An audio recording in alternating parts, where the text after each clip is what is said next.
Kent Online News. News you can trust. This is the Kent Online Podcast. Nicola Everett. Hello, hope you're okay on Friday, July the 17th. Thanks ever so much for downloading today's podcast. Our top story today is about a Kent dad who's been told he has just months to live after skin cancer spread to his brain. Well, Lucy joins me now with more on this story. Lucy, this is incredibly sad. It really is. Sam Street had been treated for a melanoma which was discovered on his back 5 years ago. It was removed and he was given the all clear, but he got another one about a year and a half ago and the cancer had spread to his lymph nodes. He also had further surgery 2 months ago to remove a melanoma from his chest. And what happened earlier this month? Sam and his family were moving from Minster on Sheppey to Newington near Sittingbourne, where the 42-year-old grew up, when he suddenly collapsed.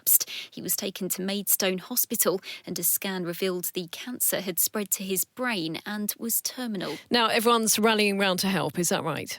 Yes, Sam's sister-in-law has set up a fundraiser to help the family with medical expenses and household costs. They also want to make special memories. Sam's also told his partner Debbie that he wants to get married.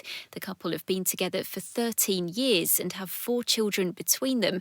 Sam has also said he'd like to go on family holiday together, which will most likely be to Cornwall. You can find a link to the fundraiser within the story today at Kent Online. Lucy, thank you ever so much. Kent Online News. An investigation's underway after 3 people were attacked by a man in West Malling. One man was found with cuts and bruises to his head, back and hands, while another man and a woman suffered eye irritation caused by a noxious substance. It happened at an event on London Road in Addington last Sunday. Teenagers from the age of 15 could be offered a meningitis B booster jab on the NHS. Health advisors are recommending the move after 2 teenagers died following an outbreak in Kent earlier this year. Meantime, a one-off vaccine programme for Year 13s and those starting uni is taking place this summer. A woman's been arrested and charged over social media comments about the death of former Maidstone MP Anne Widdicombe. She was reported to police over a post made on Thursday. The politician's body was discovered with serious injuries at her home in Devon last week. Now, plans to overhaul how councils are set up and run in Kent have taken a big step forward. It's now been confirmed that when the current 14 local authorities, including KCC and Medway Council, are scrapped, they'll be replaced with 4 unitary ones. They'll be known as North, East, West and Mid. With more on the finer detail, here's Simon Finlay from the Local Democracy Reporting Service. Well, the option that they've gone for is option 4B. There were 5 that were submitted to the government earlier this year after a lot of sort of toing and froing. And 4B is the one that the government appears to have chosen. Now, this would basically sort of turn Kent into from a 14 council county to a 4 council county. These would be large unitary authorities and they would have the powers that the 2 tiers had before. And essentially, in the north, there would be Dartford, Gravesham and Medway. In the west, there would be Tonbridge and Malling, Maidstone and Tunbridge Wells. And in the sort of middle and south, there would be Swale, Ashford and Folkestone and Hythe. And in the east, there would be Canterbury, Thanet and Dover. Now, this is probably the cleanest and easiest break. Most people were betting that option 4D would be chosen, the one that was being promoted by Vince Maple and Medway Council. But unfortunately, they probably thought that was too complicated because it involved quite a few boundary changes. It made some sense in some regards, but this is a much cleaner one. I think it would be the one that has the most consensus among the council leaders when the options were being submitted earlier this year. And looking at populations for each area is pretty even, isn't it? About 500,000 people fall into each of those council areas. The choices that were being made, or the government guidelines, were basically you got to sort of take in the population, its likely growth and the size of it. So each of these will have, in rough calculations, enough room to grow and not become too big before they become obsolete. Now, we know the boundaries and where these council areas are going to sit, but we don't know much more today, do we? Effectively, we know the geographical layout of it, but not much of the nitty-gritty detail. No, I mean, key services like bin collections, tips, libraries, highways, and social care will remain the same pretty much throughout, and even in that transition period before the new authorities are actually formed. People won't see any great difference when the new authorities are formed. Hopefully, all those transitionary changes will have been, all the problems will have been ironed out. What will happen in the short term, but we don't know when, is that there are likely to be elections next May for the shadow authority. So effectively, that's the one they'll be elected for what will become the new authorities the following year. So there'll be a sort of a transition period. Now, leaders at Medway Council had been in favour of a slightly more radical approach, which changed boundaries further. I've been asking current leader Vince Maple for his reaction to the decision. In one sense, when the government started this conversation, it was very clear to me that for a region like ours of just around 2 million people, we would need 4 councils. So in that sense, I'm pleased with the decision from that perspective. Clearly, I'm very disappointed that government haven't taken the opportunity to take the bold approach that we've suggested. We've said over the last few months that places like Walderslade and Faversham, because of previous local government reorganisations, perhaps are not where they should be. And government could have made those changes today. We think for all of those reasons and more, it's disappointing that government have taken the decision they have. But ultimately, now it's about looking forward, making sure that we're getting our organisations ready for the new councils, which will come into effect in April 2028. Yeah, because you were more in favour of 4D, weren't you, which was a bit more radical and actually moving boundaries more significantly. Do you think that perhaps the logistics of doing that was just too much for the government to want to go ahead with it? Well, look, we're going to ask the Secretary of State and the MHCLG, which is the government department that looks after local government, for some more information as to how their decision-making was made. I say, by the nature of advocating for an option, that was always going to be my preferred choice. So it is disappointing that's not the particular one chosen. And I think government have missed an opportunity to right some wrongs. But look, we are where we are now. And residents across Kent and Medway would now want all 14 council leaders and councils to get on with the job of firstly delivering the day-to-day services that they expect, but also ensuring that when we get to the 1st of April 2028, those new councils are ready to roll. Yeah, so Medway is going to be joining forces with Gravesham and Dartford. What does happen now? Because us as constituents within those council areas, we're not going to, hopefully not going to notice too much, but behind the scenes, I should think an awful lot of work has got to happen now, hasn't it? Well, an awful lot of work has already been happening to the run-up to today. And of course, more of that hard work will continue. We'll, of course, be having very direct conversations with our colleagues, in our case, in Dartford, Gravesham and KCC, because, of course, they will have elements of their services which will be going into the new North Kent Unitary Authority. And it'll be the same across the region of Kent and Medway, that ultimately those 4 sets of conversations will happen and happen quickly. But I think residents across the region should rest assured that all councils, of course, will be looking at local government reorganisation, but not at the detriment of day-to-day services. And certainly here in Medway, I've been explicitly clear on that.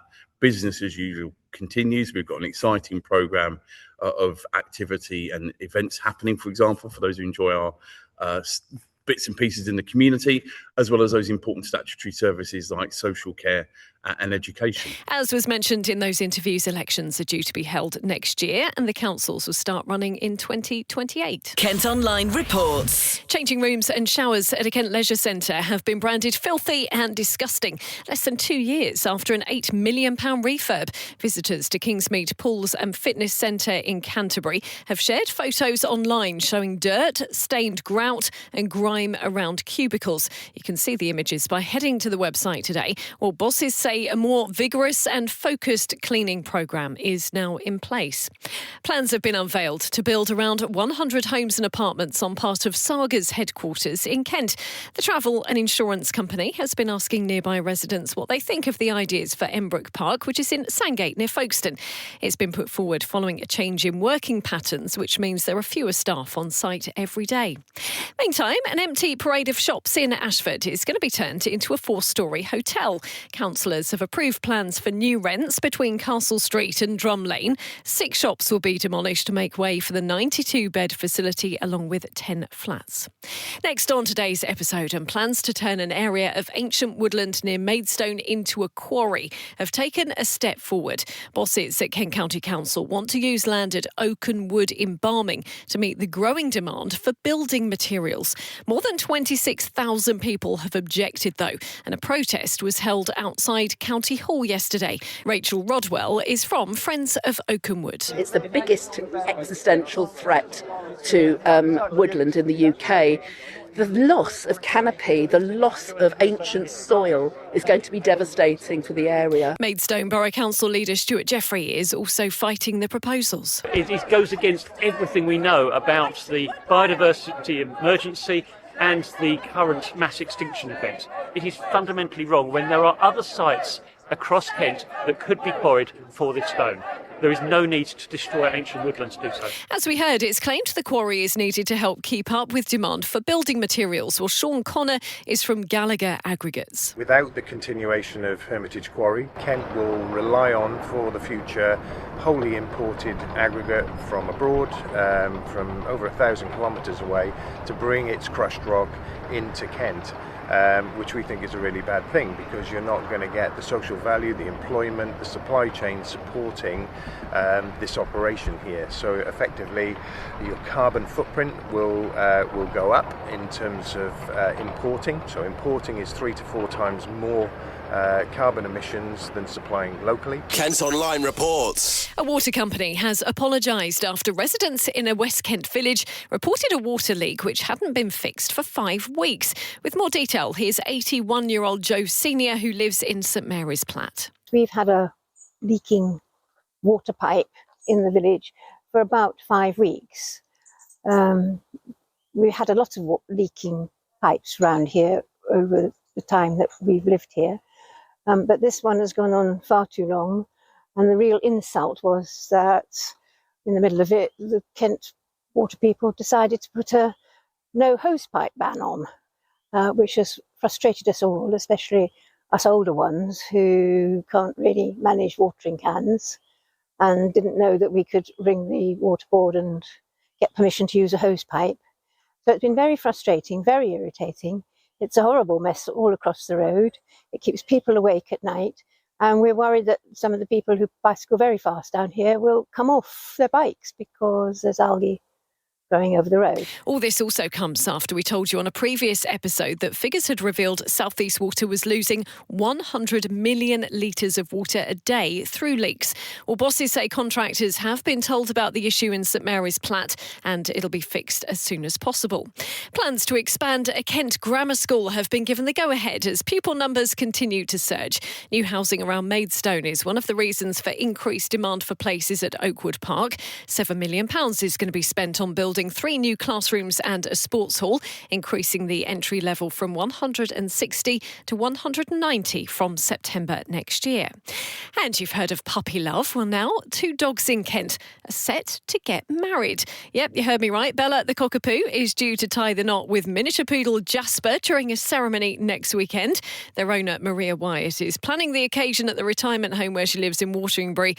It's also going to be used to raise money for charity. Kent Online Sport. We're going to start off with football, and there's another pre-season game for Gillingham this weekend. They welcome Championship side Charlton Athletic to Priestfield tomorrow. It follows Tuesday night's 3-0 win at Dover Athletic, which saw the Gills field different sides in each half. Boss Gareth Ainsworth spoke to our sports reporter Luke Cordell after that game, which also saw 2 players limp off the pitch. Injuries cost us last year a lot, it really did, and I've got to make sure that we're a robust group. We're trying to do that, and we're trying to push the boys, and in a 45-minute game you don't expect to lose players, but it's part and parcel of football. Bradley Dack and Armani Little are 2 absolute competitors that I will have all day, so I know they'll be back. They're definitely frustrated that they didn't finish the game properly, but they'll be back. They're good characters, and they're really up for this season, and they've seen what I'm trying to do with the signings, and both of them I'm sure will play a huge part this year. And just a word on those 2 games coming up, Charlton, Millwall, in the next few days. Brilliant fixtures to look forward to. Brilliant fixtures, really tough games. Listen, I don't want anyone saying, we've been beat off 2 championship sides, our season's over.